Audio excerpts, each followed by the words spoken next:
Bonjour tout le monde, bonjour. Je vous souhaite la bienvenue, même si c'est moi qui me suis euh, présenté, c'est moi qui entre chez vous par le biais, bien sûr, de votre portable. Si vous ne vouliez pas me laisser entrer, je n'entrerai pas, certainement. Alors, c'est pour ça que je dis, et même si je fais irruption, irruption chez vous par le biais de votre portable, qu'il s'agisse de votre appareil de téléphone ou bien encore de votre iPad, alors je vous dis bonjour et je souhaite, comme toujours, que Dieu, dans sa grâce, continue de vous accompagner sur le chemin, continue de répandre sur vous ces riches bénédictions. Nous avons un texte peu commun sous les yeux avec un Je suis l'Éternel pour aujourd'hui. C'est Lévitique 18, verset 6. Lévitique chapitre 18 et le verset 6.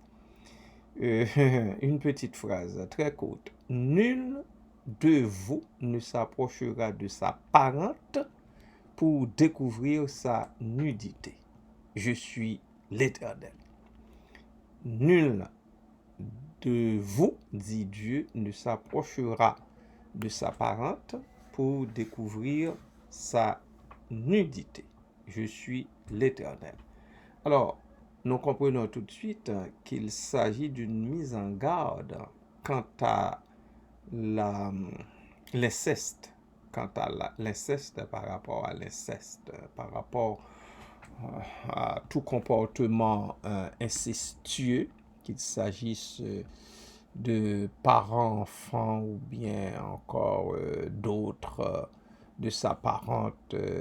Écoute, je vois le mot parent, c'est un mot quand même qui est très large.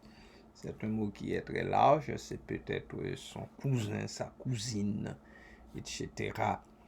Et je crois comprendre pourquoi cette interdiction, parce que dans le temps, surtout dans la royauté, les gens se liaient ensemble pour garder la, les richesses de la royauté et aussi pour maintenir la lignée royale entre eux. Alors, les gens ont préféré s'allier entre eux. Furent-ils parents, parentes, ça ne les dérangeait pas, ne les dérangeait pas du tout. Mais écoutez, on a eu aussi des conséquences, dit-on. Dit-on, on a eu des conséquences parce que quand c'est trop proche, le lien sanguin, à partir de ce moment-là, d'après les spécialistes de la question, bien entendu, on dirait que les gens sont nés avec beaucoup de tard, avec beaucoup plus de tard que si l'on était plus éloigné un peu dans la famille. Alors, voilà, mais l'Éternel Dieu, longtemps à l'avance, avait mis cette interdiction-là. Nul de vous ne s'approchera de sa parente pour découvrir sa nudité. Découvrir sa nudité, c'est une expression qui veut dire beaucoup, c'est juste, bon, c'est un peu maquillé, je dirais. C'est un peu maquillé c'est pour dire, pour coucher avec. Alors, il ne faut pas qu'on couche, qu'il y ait de relations comme mari et femme entre des parents, entre des gens qui sont proches, dont le lien de parenté enfin, de préférence, serait très étroit. Serait très étroit. Alors, vous savez que dans la Bible, parmi les fils et filles de Jacob, il y avait cet inceste-là. On a eu ça en Genèse. Je ne me rappelle pas quel chapitre. Il s'agit de Dinah, que tout le monde connaît. Donc, et son frère, c'était le frère, enfin son demi-frère, parce que c'était pas, si je me rappelle bien, c'était pas le fils de sa mère, mais le fils de son père. Alors, voilà pour ça, pour ce verset, Dieu, dans sa grâce, est venu avec cette loi, je dirais, avec cette loi. Il a dit, nul de vous ne s'approchera de sa parente pour découvrir sa nudité. Moi, je dis ça de façon plus crue, en disant, nul de vous ne s'approchera, ne causera, ne courtisera sa parente, puis pour coucher avec elle. Et puis, Dieu l'a signé, parce qu'à chaque fois, c'est sa signature que l'interdiction porte, ou bien encore que la prise de position en faveur de son peuple porte. Je dis bien la prise de position quand il est question de protection, de sa protection, quand il parle de sa protection, quand il dit « Je suis l'Éternel, votre Dieu », écoutez, alors c'est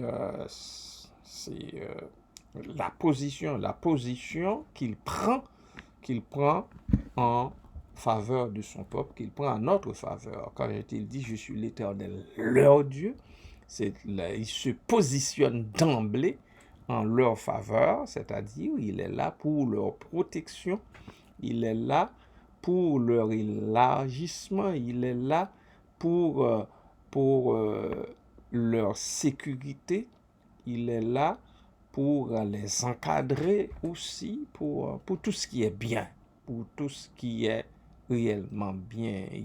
Tout comme quand il dit « Je suis l'Éternel, ton Dieu ». L'Éternel, ton Dieu, c'est plus personnel que quand il dit « Je suis l'Éternel, votre Dieu », quand il s'adresse au peuple en général, à tout le monde. « Je suis l'Éternel, leur Dieu », quand il parle à d'autres d'un groupe, « Je suis l'Éternel, leur Dieu ». Alors ici, il dit « Nul de vous ne s'approchera de sa parente pour découvrir sa nudité. Nul de vous ne courtisera, que nul de vous n'ait l'idée de courtiser sa parente pour coucher avec elle, pour faire vie commune avec elle. Et je suis l'Éternel, et le Seigneur il signe cette interdiction. Alors, voilà, nous nous arrêtons ici pour aujourd'hui.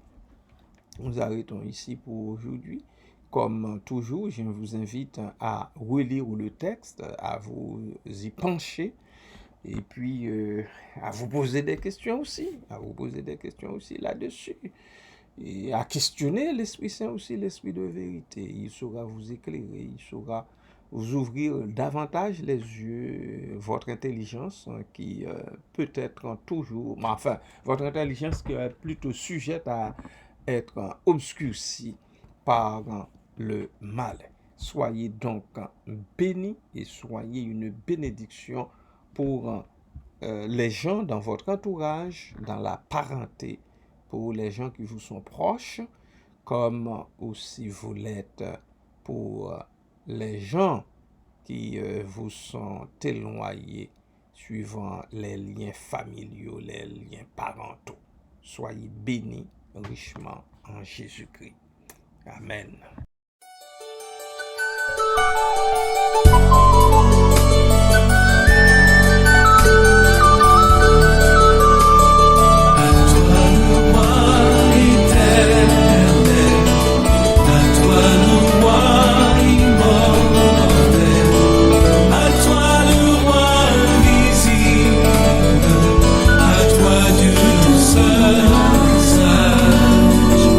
À toi Dieu seul.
sans doute du comportement des gens,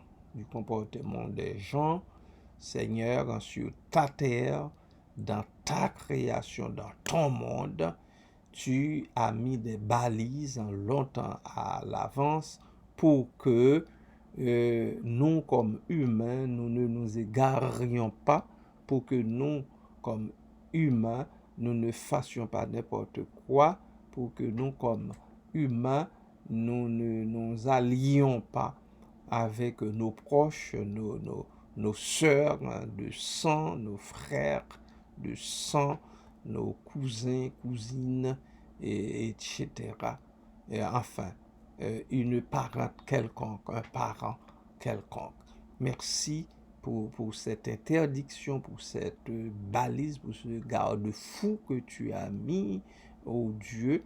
Merci parce que tu es un bon papa, un bon père qui a tout pensé, tout planifié longtemps à l'avance pour le bien-être, le confort et puis l'enrichissement de tes enfants. Merci Père, merci pour cela. Aide-nous comme peuple de Dieu à le comprendre et aussi à y travailler, car il y a beaucoup qui, dans notre monde, ne pensent pas à cette interdiction, qui ne voient pas cela comme ça. Il suffit pour eux d'être poussés par leur instinct pour qu'au Dieu, ils s'imaginent capables de faire n'importe quoi avec n'importe qui, n'importe où aussi. Alors, papa, merci infiniment. Merci, papa. Merci, Père. Papa, je remets dans tes bras d'amour les bien-aimés qui seraient mal pris dans cette société pour x, y raison. Seigneur, il y en a qui ne savent pas quoi faire pour, en face d'une situation malencontreuse, pour y remédier. Ils ne savent pas quoi faire pour en sortir, pour remédier à cette situation. Tu les vois, tu les sondes, tu les connais. Papa, tu vois en quoi consiste, oh Dieu, les barrières qui leur sont dressées, les empêchements auxquels ils sont confrontés, Seigneur. Alors, je les remets entre tes mains et je te prie dans ton amour de leur ouvrir les yeux autour d'eux pour voir tes bénédictions qui pleuvent, tes bénédictions, Seigneur, qui les entourent afin qu'ils y marchent. Merci pour cela, parce que je sais que nous ne sommes jamais réellement pris. Tu ne nous laisses pas, enfin, dans la misère, vraiment, dans l'ignominie, vraiment. Si jamais, oh Dieu, ces situations frappent à nos portes, c'est seulement pour quelque temps, pour un temps même très court, parce que très vite, tu viens au secours de notre incrédulité. Très vite, tu viens secourir ton peuple, tu viens secourir tes enfants, parce qu'il n'y a rien qui échappe à ta grandeur, il n'y a rien qui échappe, au Dieu, à ta souveraineté, puisque c'est toi qui mènes, qui gouverne ton monde. Cherche-t-on un travail et puis depuis quelque temps, on n'arrive pas à mettre la main là-dessus? Nous savons que le moment venu, tu ouvriras la porte largement devant ces chercheurs d'emploi, ces chercheuses d'emploi, afin qu'ils mettent la main sur l'emploi sur mesure que tu as préparé longtemps à l'avance pour eux. Merci Père pour cela. Est-on malade dans le corps et on en soupire après une guérison ou bien après un certain répit, tout simplement. Mais là encore, il suffit pour tes enfants de garder leurs yeux fixés sur toi, de s'attendre à ta bonté, à ta miséricorde, à ton toucher salutaire, pour être remis sur leurs pieds si telle est ta volonté, ou tout simplement pour avoir un certain aller mieux, un certain soulagement. Merci, Papa. Merci de prendre nos douleurs. Merci de les partager avec nous. Merci tout simplement de t'en charger. Parce que c'est ce que tu fais toujours. Tu te charges toi-même de nos douleurs, de nos souffrances, de nos difficultés. Pour que, oh Dieu, nous sentions mieux. Pour que, oh Dieu, nous arrivions à mettre du temps à part pour célébrer ton nom, pour louer ton nom, pour le magnifier, pour l'élever, pour que, oh Dieu, nous puissions rendre le témoignage, tout simplement. Nous puissions dire aux autres, voilà, nous étions mal pris, nous nous retrouvions dans telle situation donnée, en telle année, à telle époque, nous avons fait confiance à l'Éternel, notre Dieu. Nous lui avons prié et il s'est souvenu de nous. Il a répondu à nos prières. Merci, Père. Merci, Papa, que ton peuple le sache et qu'ils y travaillent. Merci, Père. À toi donc, à Jésus-Christ au Saint-Esprit, soit tout honneur et toute gloire au siècle des siècles. Amen. Bien-aimés de Dieu, ne craignez pas. Ne craignez pas. Gardez tout simplement vos yeux fixés sur le Seigneur, l'Éternel, le Dieu des armées. C'est celui-là qui dit, je suis l'Éternel. Soyez bénis en lui. Amen.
la lumière de sa